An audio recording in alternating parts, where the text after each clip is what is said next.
Hello and welcome to Signal Lantern, your beacon of freedom in the Northeast. I'm your host, Jason Brewster, founders of Keepers of the Revolution, and this is the first ever episode of something that I hope to be very beautiful.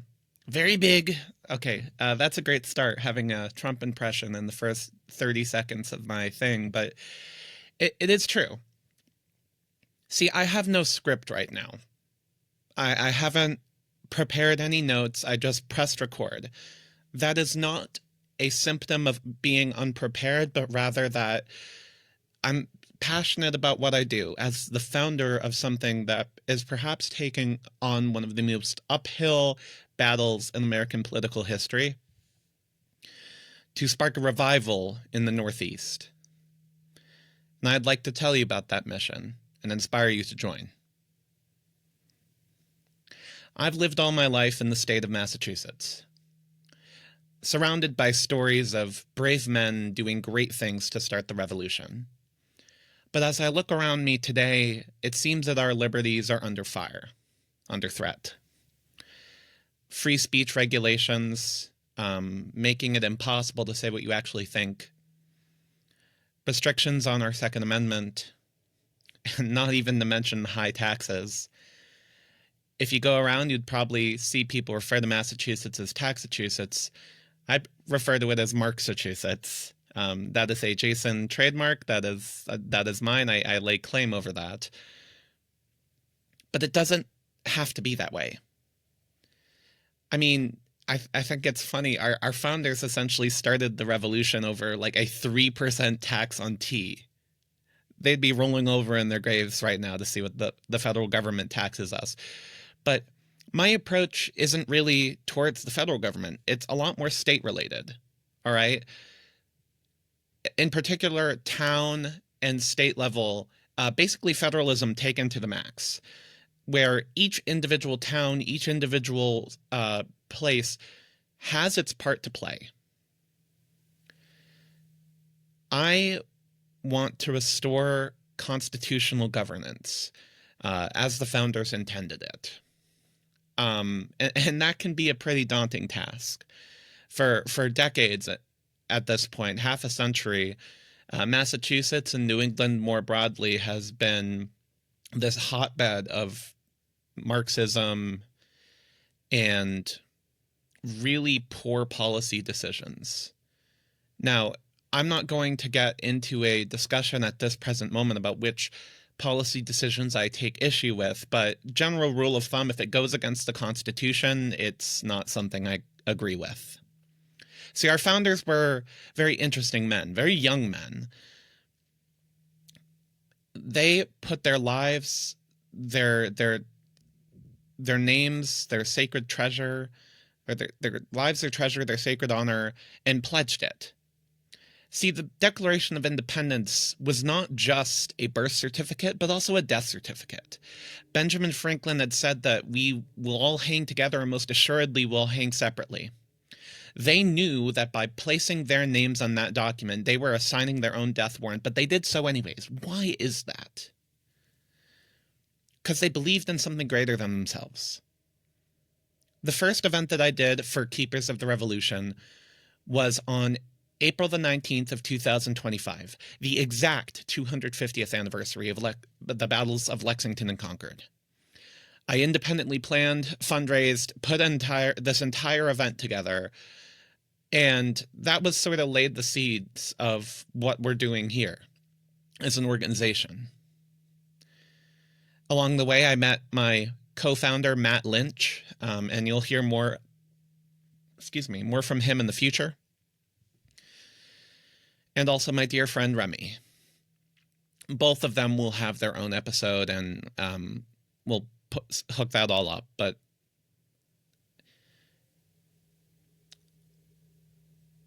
you have to remember, with the revolution, we were not meant to win it. People fail to realize when we talk about Massachusetts being the hotbed of the American Revolution, Sam Adams, John Adams, all of the Minutemen, we started something beautiful. effectively started the United States of America. That's a big thing. And as I look around now, I'm not really satisfied with how things are going, but that's okay because we have agency. But a lot of people don't believe that. And I'm going to spend a lot of time here now talking about the sort of the black pill, as they call it, the doomerism, the attitude of, you know what, I give up, right? For decades, my grandmother moved out down to Florida. I've seen countless of my friends, my family, people that I know and love and trust move out of Massachusetts, not just as a retirement thing or a tactical retreat, but in despair of, I've lived my entire life here in Massachusetts. I've built my roots, built my family, but it's just gotten so bad. It's gotten so, the taxes are so high, the everything is just going to the crapper. I'm done. I give up. I'm sick of seeing people leave this state. I'm sick of people giving up on New England. I've worked with national organizations before, and what I've realized is that a lot of them are ill-equipped to do stuff in Massachusetts for a few reasons.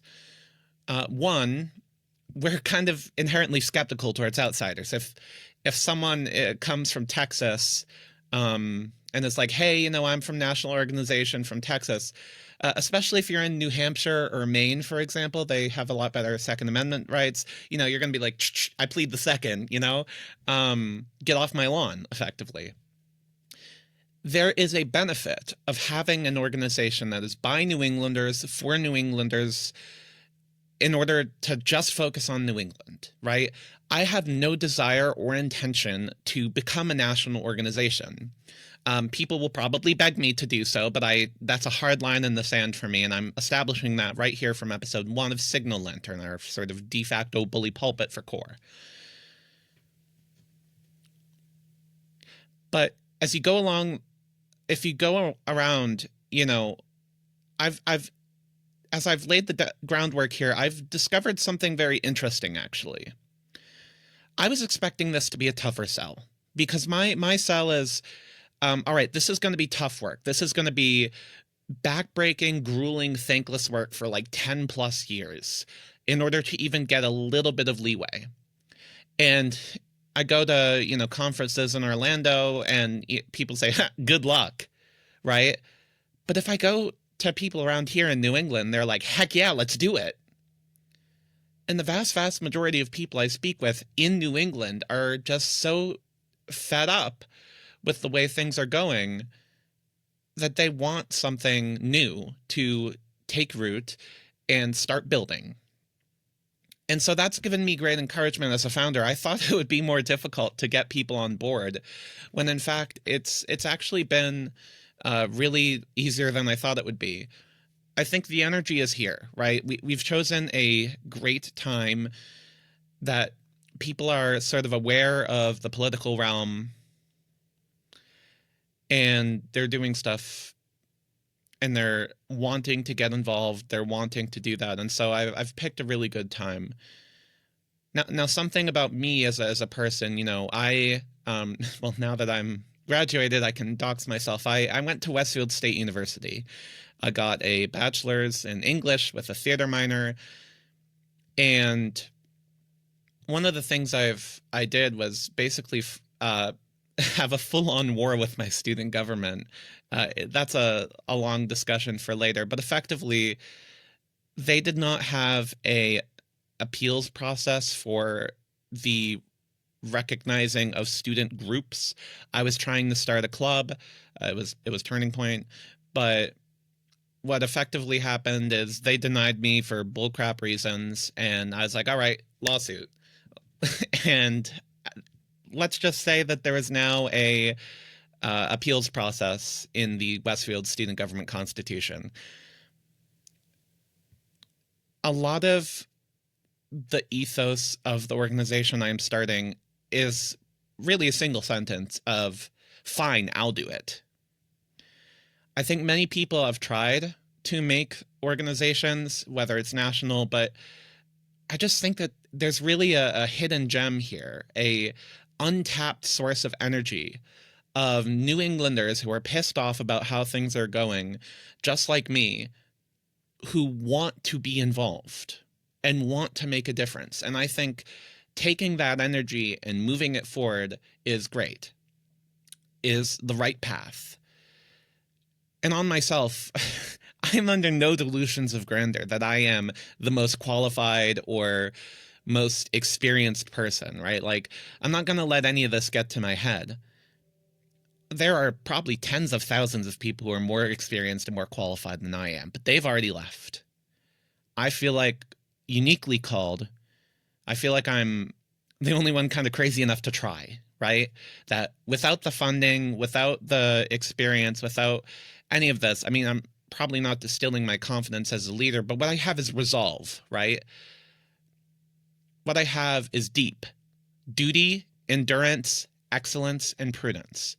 That's my political philosophy summed up in an acronym that really defines how I'm going to start planting my roots here. Any organization can grow really fast and have a flash in the pan movement that goes away the second things get rough. But I am taking a different approach because my success is how long we last. I want to be it to be like 2080 and I'm like 92 years old and I'm still doing this. Because it'll take a lifetime for me to even begin to see the fruits of my labor, and that's okay. In fact, that's exactly what the founders did, too. Now, not to say that I am founding a country. I'm just a crazy guy trying to start his own organization. But what matters here is that someone has to try. Someone has to say, you know what, I'll do it. I'm not unique. I'm not special. Just a little bit crazy. And that's okay, because we need some crazy up here in a different way than what is currently the crazy that you'd see in the news in any of the New England states.